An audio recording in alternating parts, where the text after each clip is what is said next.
आज दिनांक 24 जुलै. आजच्या प्रवचनाचा विषय सद्गुरूला शरण जावे. प्रत्येक जण पोटाला खायला मिळावे म्हणून खटपट करीत असतो, परंतु आपल्या इच्छेप्रमाणे आपल्याला मिळते का? नाही. म्हणून सांगायचे कारण असे की जर आपण विषयांकरिता इतके झटतो तर देवाच्या प्राप्तीकरता श्रम करायला नकोत का? संत सांगतात तो मार्ग चोखाळून पहावा. एकदा ठाम विचार करून आपण ज्याला गुरु कल्पिला आहे तो सांगेल तेच साधन मानावे. गुरु देहातच असावा हे मानणे चूक आहे. गुरु हे देहात कधीच नसतात. गुरु प्रत्यक्ष देवच आहे अशी भावना ठेवून वागले पाहिजे. अशी भावना ठेवून वागले म्हणजे गुरु कसाही असला तरी तिथे प्रत्यक्ष देवाला येणे भाग पडते. गुरु सांगेल तसे आपण नेहमी साधन करीत राहावे. तसे साधन करीत राहिले म्हणजे आपल्याला देवाची प्राप्ती होते.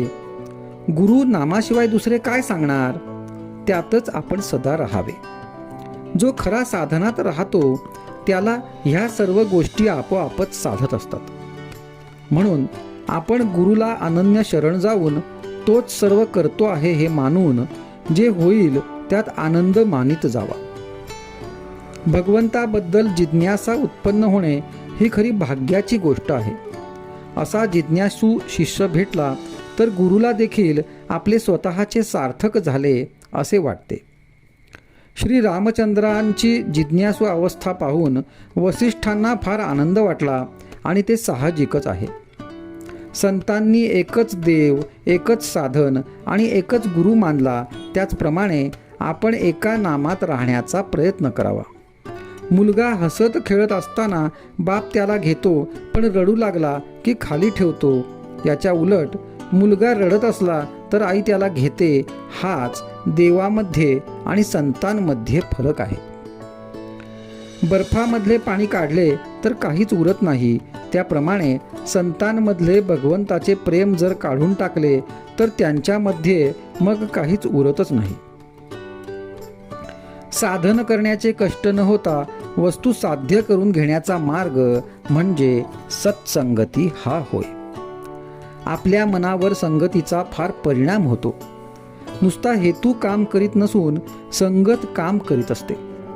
संगत दोन प्रकारची आहे, घातक आणि उत्तम. विषयी माणसाची संगत ही घातक होय आणि सत्संगत ही उत्तम होय. सत्संगतीमध्ये असताना आपल्या ठिकाणी दोष आहे असे ज्याला कळेल तो लवकर सुधारेल. आपण ज्या सत्पुरुषाकडे जातो त्याने सांगितलेले मनापासून आचरणामध्ये आणण्याचा प्रयत्न केला तरच त्याच्याशी खरी संगत केली असे म्हणावे. संताची प्रचिती पाहणे म्हणजे आपले प्रपंचातले काम मनासारखे होणे हे नव्हे. ज्या घटकेला आपले चित्त शुद्ध होते त्या घटकेला संताची खरी प्रचिती आली असे समजावे. आजचा सुविचार. संतांना ओळखण्यासाठी अनुसंधानाशिवाय दुसरे साधन नाही.